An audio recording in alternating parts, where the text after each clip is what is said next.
welcome back to yet another exciting episode of IBS Podcast. I am Riya Das Behra, a first year MBA student here at IBS Hyderabad. With the exam season fast approaching, candidates are deep into preparation. To guide us through the most challenging yet scoring sections of exam, which is data interpretation and logical reasoning, also known as DILR, we have us with us today Dr. R.S. Chalapati, Associate Professor in IT and Operations at IBS Hyderabad. Sir will share their expertise on how to crack DILR effectively and how to have clarity under pressure. So let's get started. Welcome, sir. How are you doing today? Fine. Sir, here we go with the first question. Yeah. So DILR is often considered one of the trickiest parts of the exam. Many students fear it because of its unpredictability. To begin with, could you walk us through what the DILR section is really designed to test and why is it so crucial for MBA entrance exams? This section, data interpretation and logical reasoning, is very important section. It will test the skills of the student similar to the real life scenario. In real life scenario, managers get a lot of data. They look at a lot of data on a daily basis. And the best way to look at the data is understand the patterns and the trends in that. And using the trends, you can actually come up with solutions. It's called problem solving. So in this section, basically tests your problem solving skills, analytical skills. And so it's very important for a manager to become a successful manager later on. So that's the importance of this section. And because these are not theory questions, so each question is unique. And the only way you master it is by practicing. Okay? So you need to practice more questions. So you are exposed to different scenarios, different type of data, different type of charts. Okay? So more you practice, more you will be comfortable in the exam. Absolutely, sir. Building on to that, students often complain that DILR is too time consuming. What are some common mistakes aspirants make while attempting this section and how can they avoid them? See, you have to manage your time properly. Okay. So if you look at all the questions, you need to scan through quickly and figure out which are the questions you are very confident. That means the questions which you have practiced a lot. And if you see similar question, you will say, yeah, I can do this. And there may be some questions with which you are not so comfortable. So you need to quickly distinguish this. And one of the mistakes a lot of students do is, in my opinion, they pick up the easy questions first.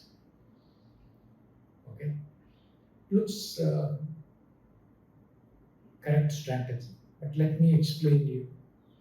In the last part of the exam, your mind is under no stress. Okay? And that time, your mind does not work creatively. And if you keep tough questions for that time period, you will have more tough time. But if you take up the tough questions in the initially, what happens is your mind is a little calm, not so much stressed. So your mind will work more creatively. So you may be able to answer those questions. But important thing is, do not take too much time on one question. You keep observing your time. So whatever time you allocate for a question, if you're able to solve that within that time, excellent. Otherwise, just jump to the next question. And most confident questions, keep it to the end. Because those questions, you don't require a lot of thinking because you practiced a lot. So you know how to do it. So even if your mind is not creative at that point of time because of stress, you will still do a good job because you practiced a lot. Okay. So think about this. Practice this strategy. Don't just go by what I'm saying, but prove yourself that this strategy works for you or not. So while practicing also, you keep timing similar to the exam. Do not take a lot of time, leisurely solve problems at the time of practice.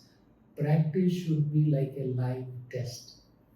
So whatever time you get for a question in exam, you need to do the question in the same time in the practice sessions. Okay? Yes. So, as you said earlier, now speaking of preparation, could you share what the daily routine of a student should be right now if they start now? See, because this section is very important section and it requires a lot of practice, you need to be very disciplined. You need to allocate some time every day and you need to practice. That's the most important thing. Second important thing is there is something called deliberate practice, we call it. In sports, they use it. That means the kind of shots they normally go wrong, okay, they fail. Same shot they keep practicing a lot. For example, if I'm playing, let us say, carrom board, maybe particular position, I rarely get it right. So that particular shot, you need to practice many times. That's called a deliberate practice. So the kind of questions you go wrong, practice more of those questions. Okay. So regular practice, deliberate practice are critical. All right, sir.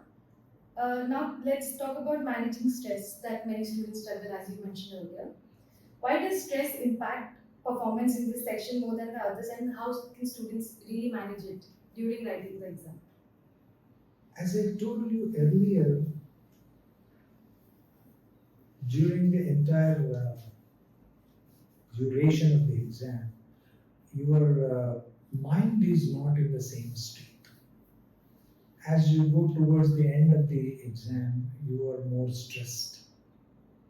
Okay, so you need to manage this stress. Okay, so you need to stick to the time actually, because time is very critical in competitive exams. Okay, maybe in practice you give a lot of time to solve a question, and that becomes a habit. So during practice, you treat it, every practice session should be treated like an end exam in terms of time management. So it will come in practice. So when you practice like that, in the exam, if you go, it's yet another practice session for you. So you won't experience any stress. Absolutely, sir. So moving on to the next questions. Are there any specific habits, mental or physical, you would recommend students to adopt to sharpen their logical reasoning abilities? To control stress, you need to take enough rest. Okay, and you need to do some meditation. Okay, and that will calm your mind. And before you take the exam, before you will practice, take a couple of deep breaths. Okay, so your mind will calm down. So that's a very simple method actually to control stress levels. Take deep breath, okay, and your mind will calm down. And focus on time management. And also remember, not everyone will get 100 out of 100 in exam. Okay, so even if you miss to solve some of the questions, don't take unnecessary stress. Okay, so whatever you know, you confidently solve them. Even if you miss some questions, that's fair enough. Okay. Thank you for the detailed explanation. Moving on to the last question. What if a student gets stuck on a very tough DILR set in the exam? What's the best way to handle it at that moment? See, as I told you earlier, you allocate time for each question. And if you're not able to solve that, just skip and move to the other sections.